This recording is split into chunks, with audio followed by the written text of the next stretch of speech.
Printing United Expo is where the entire printing industry unites under one roof. Explore cutting-edge technology from over 800 exhibitors, see live product demonstrations, and discover solutions that can transform your business. With exclusive education sessions, expert insights, and endless networking opportunities, this is the must-attend event for anyone in print. No matter your role, Printing United Expo delivers the innovation, connections, and knowledge to help you stay ahead. Join us this October 22nd to 24th in Orlando. Learn more at printingunited.com and experience the future of print today. Welcome to Her Imprint, part of the Impressions Exchange. I'm Denise Gustafson, your host. This podcast celebrates the remarkable women who are transforming the printing industry. We'll explore their journeys, from challenges to triumphs, and share the stories that leave a lasting imprint.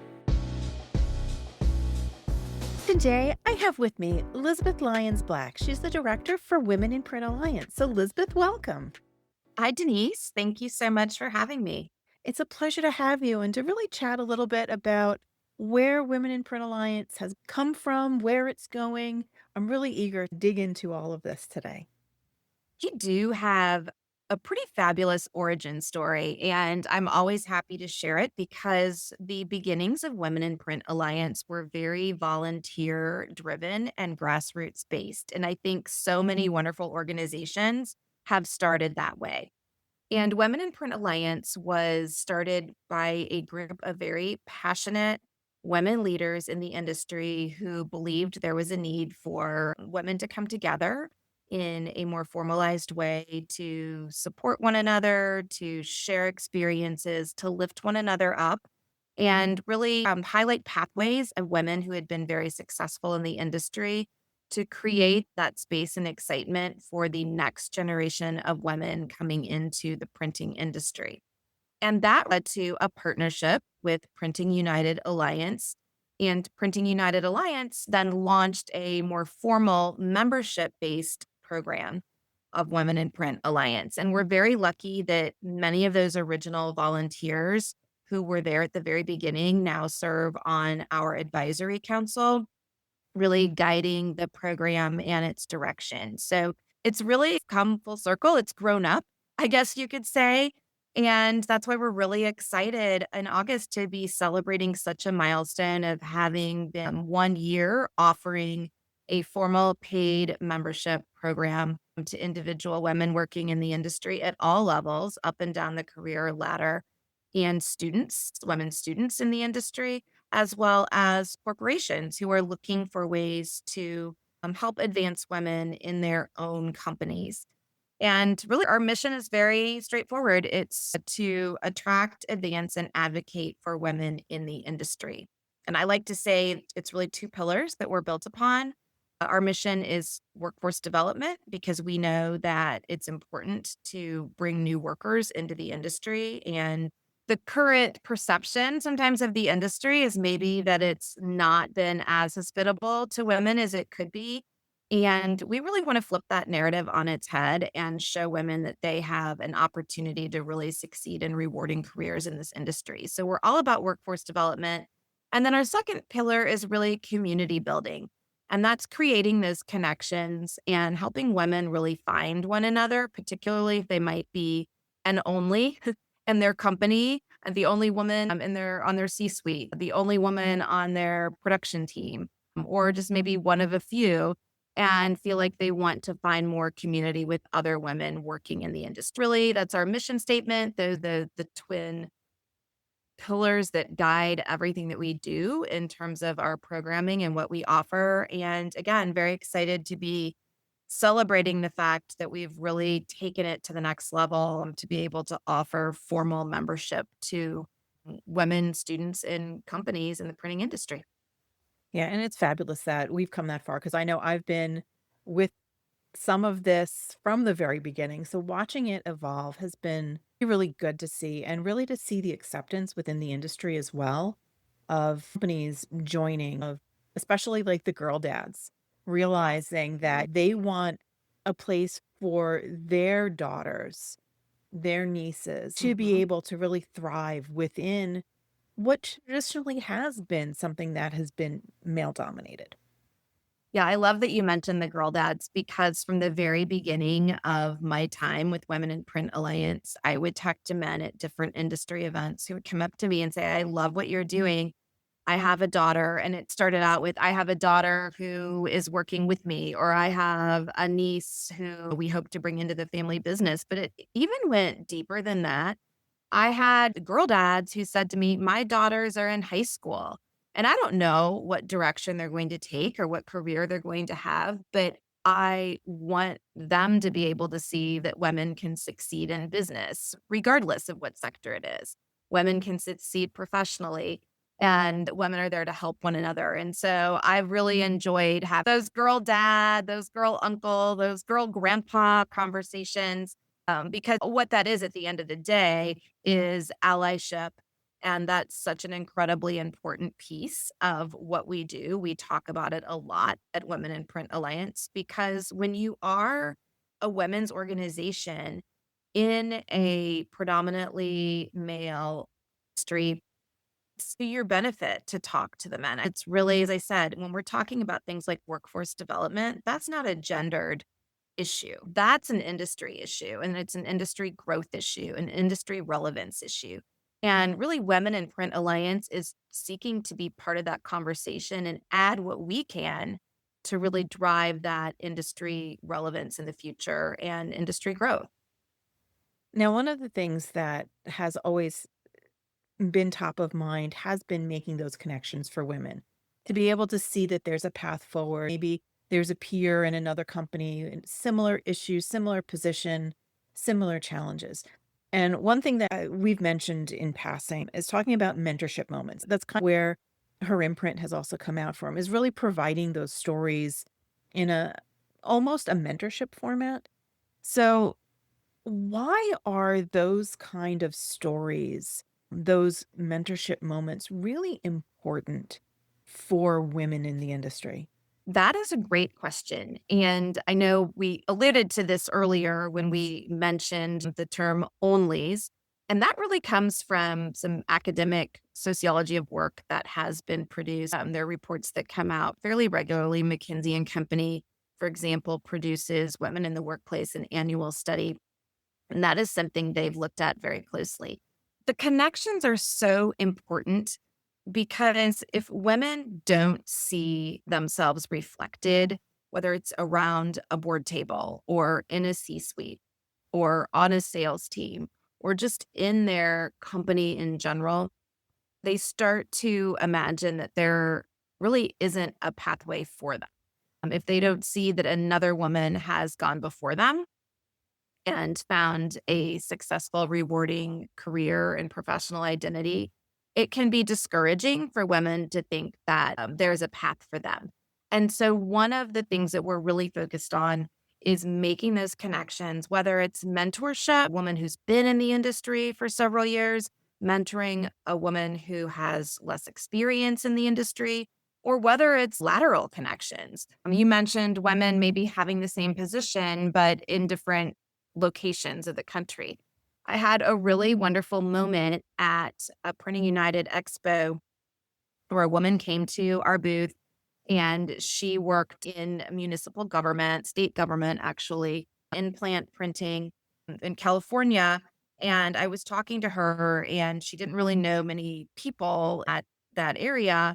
And probably 2 hours later, another woman came up from the state of Michigan and had the exact same job. And I was so excited to say, wait, have you met so and so? And they hadn't met. And so they were able to make that connection through Women in Print Alliance. So it allowed them to have not only social connection, but also be able to talk about their businesses, be able to bounce ideas off of one another and see that they had a partner somewhere across the country. And so that was exciting. And we see that happen time and again. Another thing that's really exciting about making these connections, and I think is an important part of Women in Print Alliance, is the printing industry is so diverse. And we all tend to stay in our silos, stay in our industry segments, whether it's apparel or wide format or direct mail or what have you. And you really may be missing out on meeting some women that can challenge you, that can support you professionally, that are working in completely other segments, but that are overall part of the Women in Print network and fabric. And so that has been exciting. We host local meetups. These are small group member meetups where women can make meaningful connections. And every time we do this, it's really interesting to see women who work in different, there are franchise owners, there are implant printers, there are family businesses. There are all types of businesses within the printing industry. And just providing that type of connection and mentorship, I think, is important. It really shows that there are multiple pathways in this industry where women can thrive and grow. And it's funny talking making sure that there's a pathway. I still remember several years ago, there was a commercial, during the Olympics, and it was like a young girl standing in front of the television watching. I don't know if it's track and Mhm. field, I don't know what it was, but I she was remember that. she was watching what these premier athletes can do, and she was imagining herself there. In some ways, obviously, we don't have that kind of a commercial, but that's basically what we're trying to accomplish with some of these moments and these connections is to give women the visibility that you can do anything. 'Cause women have come before you, they've done it already. Look, it can be done. There's a path already Exactly. paved. And to be cynical for a moment, Yeah. we know because we hear from them. There are some women who maybe are starting out in their careers and they started a company that's maybe less hospitable to women. They don't have maybe an inclusive culture, particularly for Gen Z women who are really focused coming into company and really focused on corporate culture. And if they're not seeing that at the first printing company that they work for, they start to think this is what all companies are like in the printing industry. I'll take my talent and my skill and I'll just go work in another field, another manufacturing sector or another sector altogether. That's dangerous. That's bad for the industry when we're facing a real workforce shortage that's coming down the pike very quickly. I read a statistic that the average age in the printing industry for employees is 48 years old. We need younger workers in the industry of all genders. And if a young woman comes in and has a negative experience at one company, we don't want her to leave the industry together. So having the opportunity to connect with women at different companies and different segments across the country, globally, maybe that woman then realizes, oh, my experience is unique to me, but it's not endemic of the printing industry itself. And I can go work where so and so works, or this company has two women listed on its C suite on its website, or this woman has a VP of sales who's a woman, and I'm in sales, and that's what I want to do. And so I think that's really important because we need to have a broad network so women can see all the pathways. And again, if they have an unfortunate incident starting out in the career, it doesn't have to be that way for their entire career. They can still find a way to succeed in the industry. And even talking with some of those maybe old timers that have had the decades in the industry, they've already seen a change and a shift, that there are more women. For someone that Mhm. maybe was there 40 years ago, she may have been the only woman within her company, but now there's more.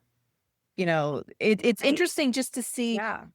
that transition already happening within the last decade, that women are finding a home within print. They are. And when I talk to a lot of those, I'm not going to use the term old timers, Denise. I'm going to throw that back on you because That's fine. we're going to get hate mail for that. I've also been yelled at because I said that we're dealing with a silver tsunami. But in all seriousness, when I talk to some of those same women in the industry who've been working for decades, one thing that I hear from them is yes, they have a certain toughness because they've had to pioneer in some ways in an industry where there were not a lot of women in their roles. But at the same time, they want to share this pride that they've been able to earn respect of the men that they work with. And whether it's through talent, through grit, a combination of both, knowing their stuff and showing up and being knowledgeable and being successful. They've really earned that respect. And so I think there's an eagerness in that generation of women to share that positive story that they can share with women who are just coming up in the industry, that there is a real possibility for you to be on an equal playing field and of respect in this industry. And really, what you need to be focusing on is developing yourself professionally, developing your technical skills, developing your soft skills, and putting yourself in a position where you have the confidence to be sitting at a boardroom table or a C suite table as the only woman and succeed in that way. There are a lot of positive examples out there. And that's, again, part of what our organization is all about, making those connections. I like to say up and down the seniority ladder, because a lot of groups like Women in Print Alliance focus only on a particular segment. It's only on young women or only on women who've achieved C suite status. And it's great to have those kind of interest groups, I think, Mhm. within a larger organization, but it was really important to us that we were very open and inclusive. And I say inclusive, small I, not talking about gender inclusivity, but inclusivity at all segments, all functions in the printing industry. And again, all different levels, from the beginning of the career to someone who's at the very apex of their career. Now, on the workforce development side, I know you mentioned that's one of our pillars. This is one of the key groups that we want to encourage to come into the printing industry. How do we do it? I think that's like the $60,000 question is like, how do we get that message out that the industry is a good place for a career? And I think that, again, that is a genderless question. Yeah. That is just a question everyone is asking at. Everybody's struggling with it a little bit. But at the Mhm. same time, everyone is really part of the solution. I can tell you my experience from talking to some younger women in some of the premier print programs. I was recently at Clemson University for an employer intern day, and I had the opportunity to sit down with about a dozen juniors and senior women who are going out into the workforce. And I was really surprised, first of all, that they were very aware of the gender imbalance in the industry just from doing internships. And There's I no way thought, to hide it. yeah, that was really interesting. So, first of all, they were aware of it. I love that they weren't scared of it. They just realized, it was something that was going to be a dynamic, probably in their workplace, as opposed to maybe if they were going into a profession where women tend to be more present. They had an awareness of that. They didn't fear it. They were curious on how to handle it and how to manage it, but they were willing to take that on. And one of the reasons that we have a student membership is to really get those women at the college level, and not just college, whether it's apprenticeships or any kind of print related program where they're studying to go into the industry, and expose them again to these pathways to women who've succeeded so that they come in with a lot of enthusiasm and optimism about what they can achieve in the industry. So that's kind of part of the gender equation. And Mhm. that's all about representation and visibility. I will tell you, I've also had women in their 20s tell me that when they're looking for jobs and they're going into interviews and they're looking on LinkedIn and they're researching the company or they're going on a company website, if they don't see a woman in leadership in some way, that's listed on the leadership team in the website,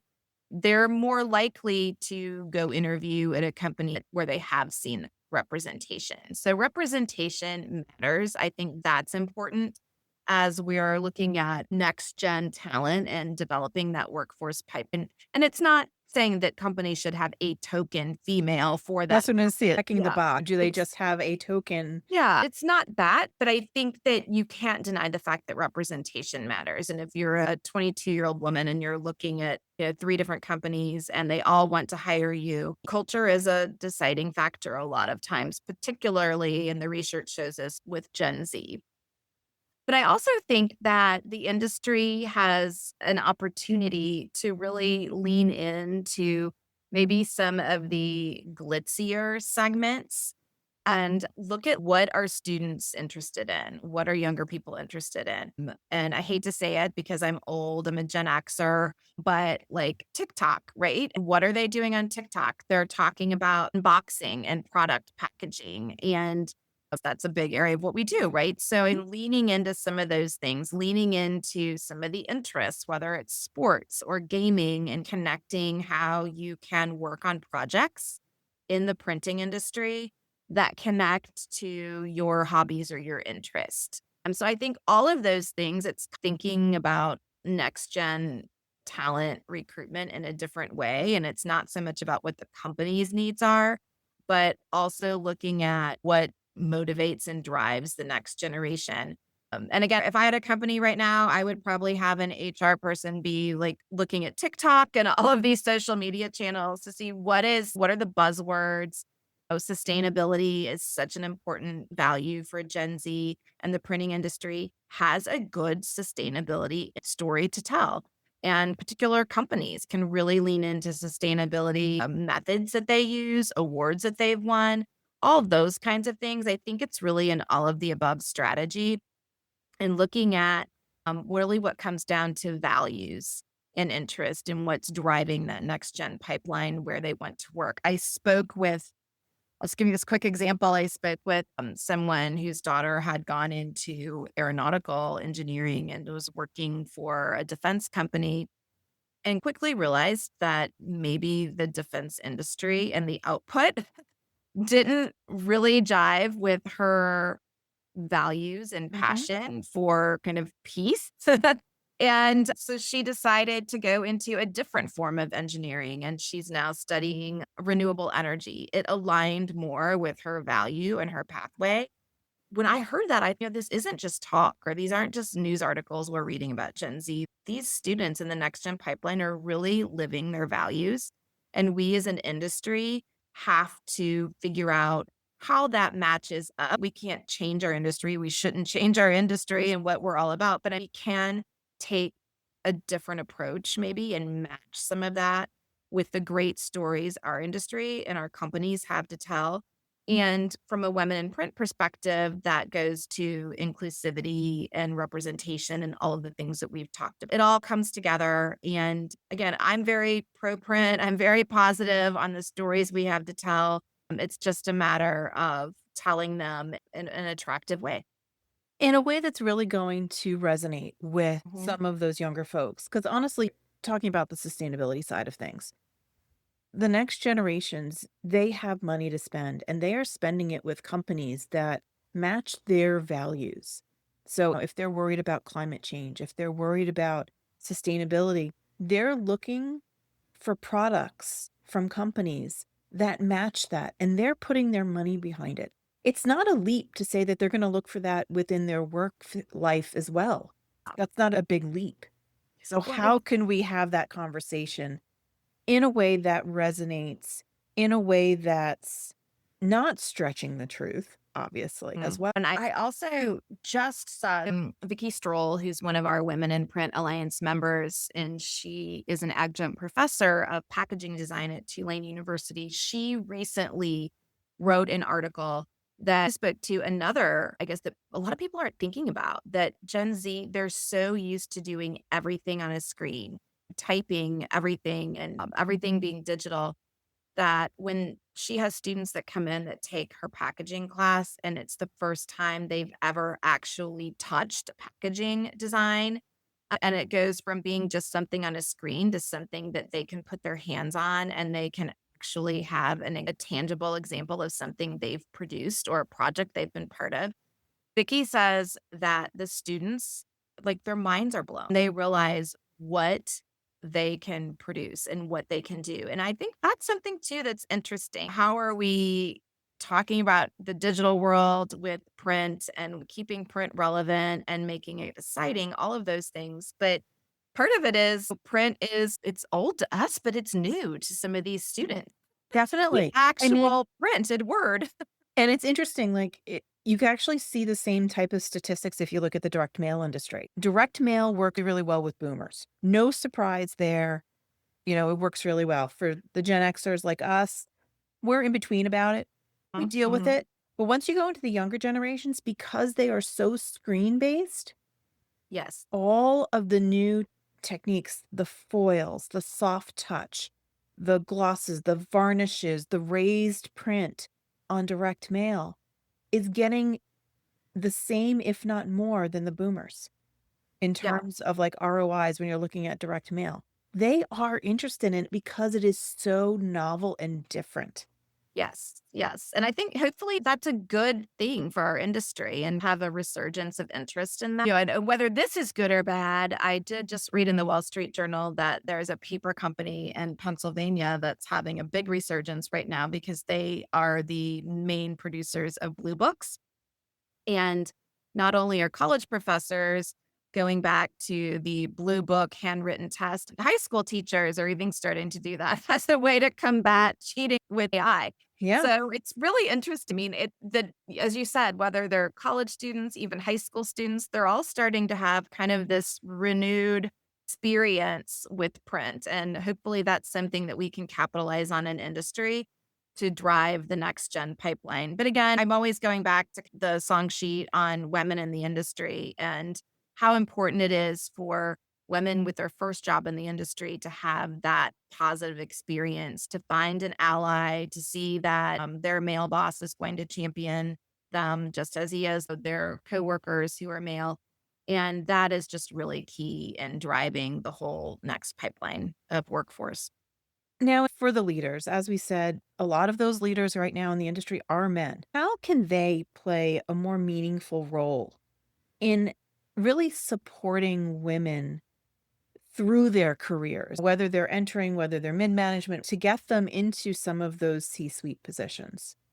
Denise, it really starts at the very beginning of someone's career. And there are studies that show that the first one or two rungs of the career ladder, sadly, sometimes those are referred to as the broken rung, are where the disparity really starts between pay and promotions and so forth between men and women. And so I think it's really important and incumbent on male leaders in the industry to recognize how precarious those first few years in the industry are. We said it earlier, someone's experience in the printing industry, their first job or their second job is really going to shape whether or not they stay in the printing industry because gone are the days where people stay at the same company for 40 years without any question. Print is very mobile. Young women know they can take these skills, they can move to another state, they can move to another country. They don't have to stay at the same company. We tell them that a lot. That's one of the benefits of getting into print is that you are mobile. You can take your skills to really anywhere in the globe. But it's very important that male leaders recognize again, this kind of precarious time. And there's something that work sociologists refer to as sponsorship. We talk a lot about allyship. Allyship, whether it's gender or race or ethnicity, allyship is really when you are able to recognize and stand up for someone who has a different trait characteristic than you do. So whether it's sexual orientation, religion, gender, and you're willing to be an ally for that person.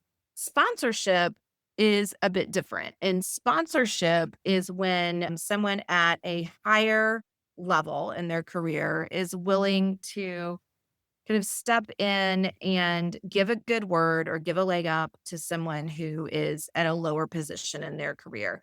And sponsorship looks like making sure that when there's a project assignment going on, that someone is advocating for you as the younger worker to be part of that project.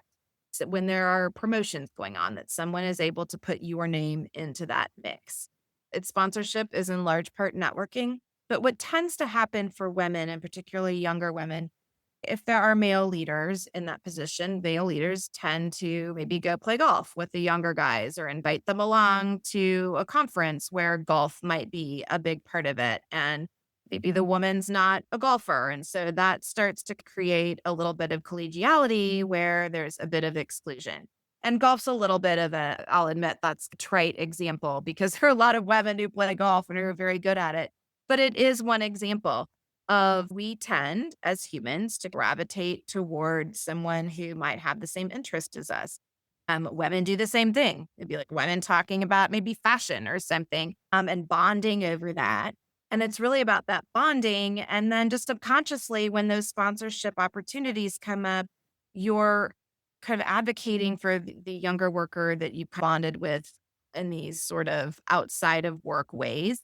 And so I think male leaders just need to be conscious of that. Doesn't mean don't have that networking or don't bond, but be conscious that you're not accidentally, unintentionally excluding a woman who might be good for a nomination or a job or a project just because you haven't spent as much time with her outside of the workplace, for example. So that's one way I think male leaders can just be more cognizant about it. Another way male leaders can really take an important step to advocate for women is modeling behavior for the men who are reporting to them. So I hear from a lot of senior male leaders who are very supportive, for example, of Women in Print Alliance and very supportive of creating a wider pool of talent in the workplace and making sure that women realize that their companies are hospitable places to work for all genders. And so, what those men can do is really model for the men who report to them why that's important. Model the respect, model inclusion. These young men are looking up to their male senior leaders in a tremendous way. And if they see that that's cool, that's leadership, that's part of being a corporate bigwig is making sure that you're inclusive to all employees and that you're bringing all ideas to the table from a diverse population of your employees, that's a powerful thing to model, whether it's sponsoring and really just ensuring that women are included in some of these promotional opportunities, whether it's modeling for the younger men. I think those are two really important ways. And that's one of the reasons we started a corporate membership option at Women in Print Alliance, because we know that there are corporations who want to really put their mark on the fact that they have inclusive cultures and that they believe in employee development, both on the personal and professional level. And they're committed to that. We're really thrilled to see how many companies have come to us and ask how they can be involved because I do think the prevailing sentiment in the industry is one of inclusiveness. And it's just a matter of channeling that and highlighting that in the right way. Yeah, definitely. And I know a lot of leaders in the industry understand the need for diverse perspectives or within their leader. It's more than just gender, it's backgrounds, it's education, it's all of those because otherwise you're living in a vacuum. Where innovation comes in. Yeah, I mean, exactly. there are statistics that show that companies with a more diverse leadership team bring products to market faster. They have less employee turnover. I mean, there are real business dollars and cents reasons why diversity and inclusion matter.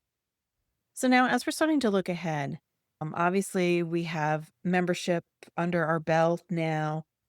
What are we looking forward to as we're moving forward with Women in Print Alliance?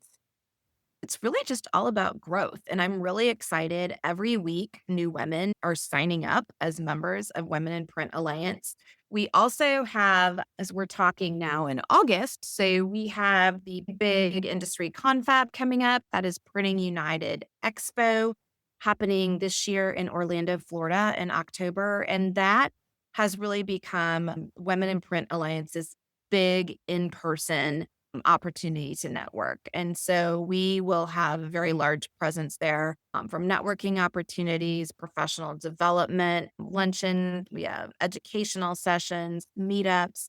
It's a great opportunity for women to not only connect, but also to learn together about all of the exciting things that the industry has to offer. So we're excited about that. That's a big thing coming up for us. And then we talked a lot about workforce development. And we just this month have launched a job board that we are very excited about. We have a talent directory online so that women who are members of Women in Print Alliance can check a box by their name that they are open to work, open to be in the talent directory, very similar to the way people do on LinkedIn, so that they are findable and searchable. And as an employer, You want to see that a prospective employee is taking an interest in the industry beyond just themselves. And by joining an organization like Women in Print Alliance, women are demonstrating that they care about the industry, they care about where it's heading, they want to be part of it. So we're very excited to be offering that opportunity to our individual members to put themselves into a talent directory that's searchable. And on the corporate member side, we're actually now able for corporate members to post jobs on our site. Again, very similar to LinkedIn, but in a more niche way and really a more personal way, so that we're connecting companies that have open positions that would love to fill them with new, fresh talent. And we're connecting them with women who, again, any stage of their career, are in our talent directory. And so we feel like that's something that's going to be a very important thing that we're contributing to the industry in 2026 and beyond, is helping make those career matches. And again, just continuing what you're doing, Denise. This Her Imprint podcast is amazing, and Women in Print Alliance is proud to sponsor it.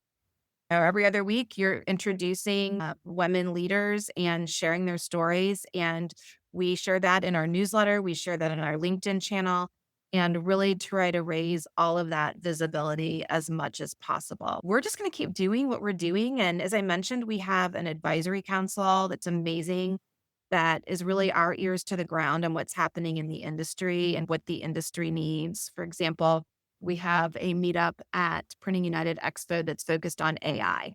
So we are making sure that whatever is happening in the industry that's new and innovative, we're a conduit to help women in the industry stay informed, learn, and grow in that area. which is amazing because honestly, the industry needs that as a whole, but for women especially, it gives them just another edge for them to continue on their own growth. That's what it's all about. Yes. So, in conclusion, this is actually my favorite question. I ask it of everybody, so you're going to get this question too. Okay. So, knowing what you know now, so you've had a career in print, obviously from different angles. You're now with Women in Print Alliance. What advice would you give to yourself if you were just starting in the print industry today? I would say that I'm a natural networker. That's always been what I have done in my career, but I think I would probably do that on steroids. And I would start earlier, and I wouldn't be afraid to talk to someone who is more senior than me. I think my networking and my background was, you're talking with maybe your manager level, but you're not really networking with the C suite. And I also think that's very Gen X. I'll be honest. I think we were told, pay your dues. That was a big, we Mhm. were told when we were starting out in our job in the industry. Wait your turn, pay your dues, keep quiet and observe and listen. And there's a value to doing that and being respectful and learning and not coming in thinking you know everything. However, I think that I would be less afraid to reach up and out, and I would want to have more connection with some of those women who were in senior leadership positions. I would also, honestly, this kind of happened to me by circumstance, but I would tell my younger self or a version of my younger self, find a sponsor. It's great to talk to the women leaders who've been there. Find a male sponsor in this industry and develop that relationship so that they are putting you on the list for the next promotion, that they are supporting your request to travel to a business conference like Wide Format Summit or Printing United Expo to help you learn and grow. And I think that's really important because we're all in this together. And I think finding a senior female role model is amazing. And I think finding and developing that sponsorship relation is important. And with those two kind of relationships in the industry, you can't go wrong. If you're talented and you're hardworking and you have a wonderful female role model and mentor and a wonderful male ally and sponsor, you've got a great trajectory in this industry. You can go anywhere and you can do anything. Elizabeth, thank you so much. It was really a pleasure to chat with you, a little bit about where we've been and a lot about where we're going. So I appreciate the time today. Thank you so much, Denise. I appreciate you taking an interest. Thank you for joining us on this journey to celebrate and amplify the voices of women in the printing industry. If you have a story to share or know someone whose journey deserves to be highlighted, we'd love to hear from you. Together, let's continue inspiring and empowering the next generation of leaders. Until next time, keep leaving your imprint. This is Her Imprint. See you soon.